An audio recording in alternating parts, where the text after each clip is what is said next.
as a Yemenite Jew, I can tell you that the name itself is not the devil, is not a pagan idol, is not the moon god, as evangelical Christians have been propagating for decades. This is a very, very sick cult, by the way, and their idiocy is quite redundant.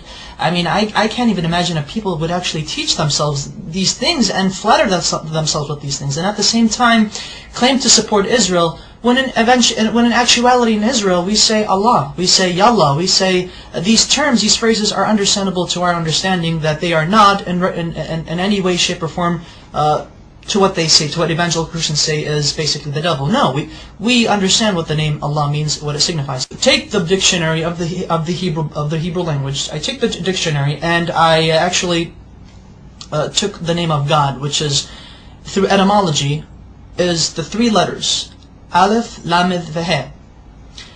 Basically, I wrote it down. I know I don't have the whole thingamajigs on, you get the idea.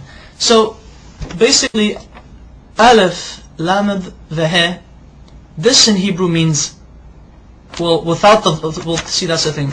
Without the vowels, because the dots, the nikud, the dots, or the vowels right here, these are vowels beneath the letters, indicate how the word itself is to be pronounced. So I'm going to block these right now for a second, but I'm going to show you. This right here, in my understanding, because I'm going to say what it is, this says God. Elah is God in Hebrew. Now, with these two right here, with these two vowels, this is the Fatah Sagol, Fatah Sagol. This would indicate that this would turn the word God, which without these vowels it would be God, Elah. Now it would be Olo, Olo.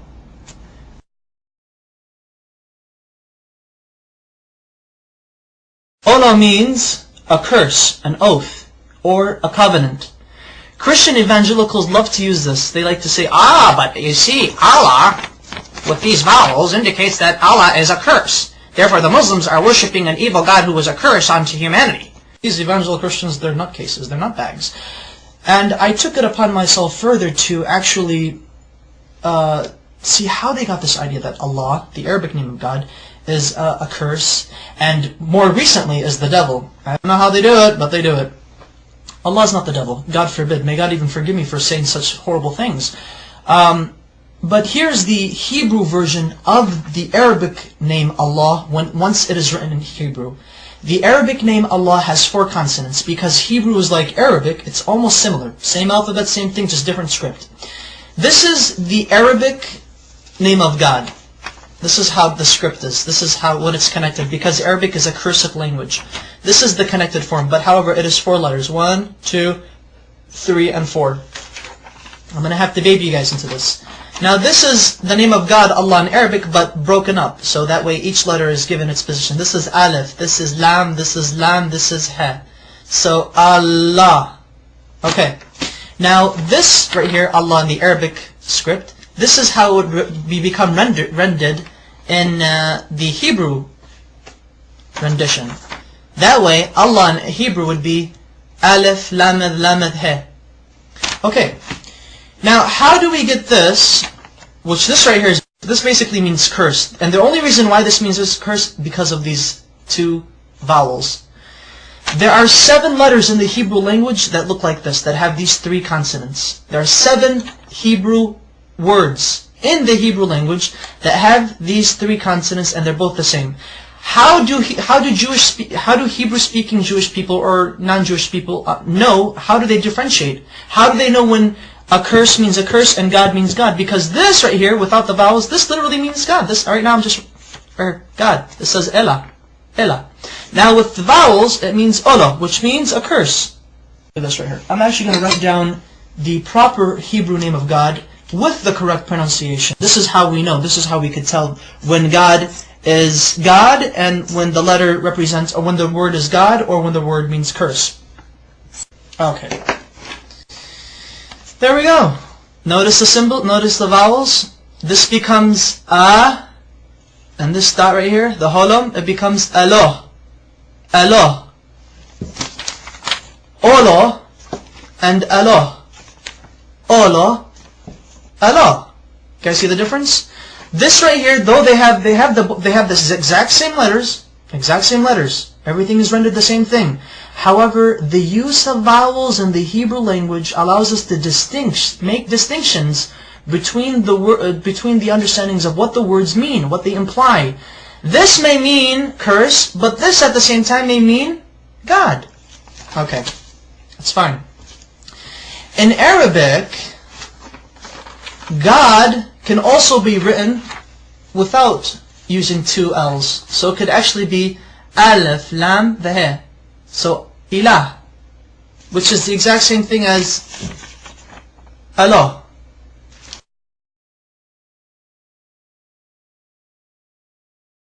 Their understanding of how they approach God is exquisitely the same. We do not share the system of belief with Christians that they and us worship the same God. No, we do not. So help me God. But Christian evangelicals do not worship the God of Israel. They do not worship the Islamic perspective of God. Maimonides, one of our greatest philosophers in Judaism, as well as a religious philosopher of Judaism, has quoted extensively in his beautiful Igeret Teman, or the Epistle to Yemen, in which he was basically teaching and basically answering many questions brought forward to him. The Jews of Yemen asked, what is your position of Muslims?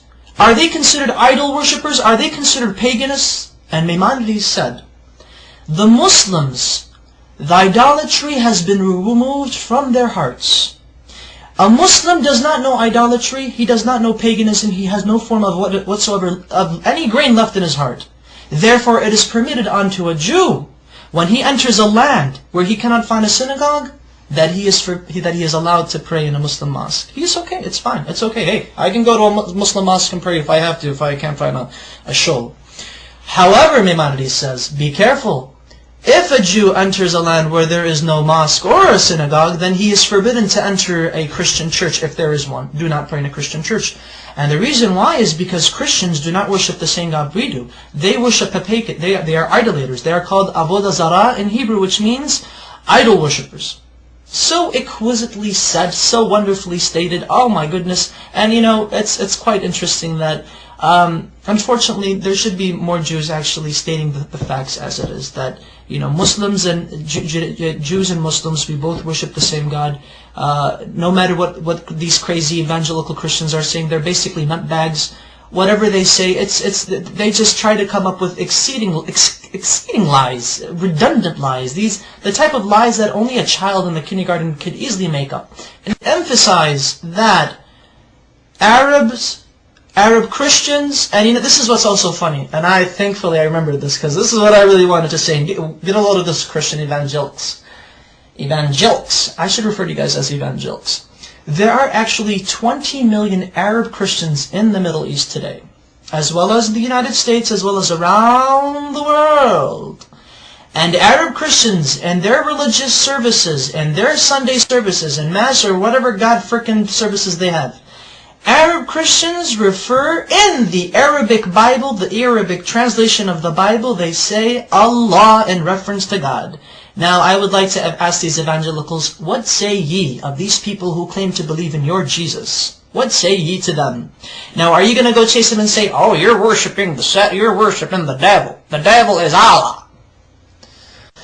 Just let you know that classical Arabic is very close to classical Hebrew, biblical Hebrew, as well as classical Aramaic.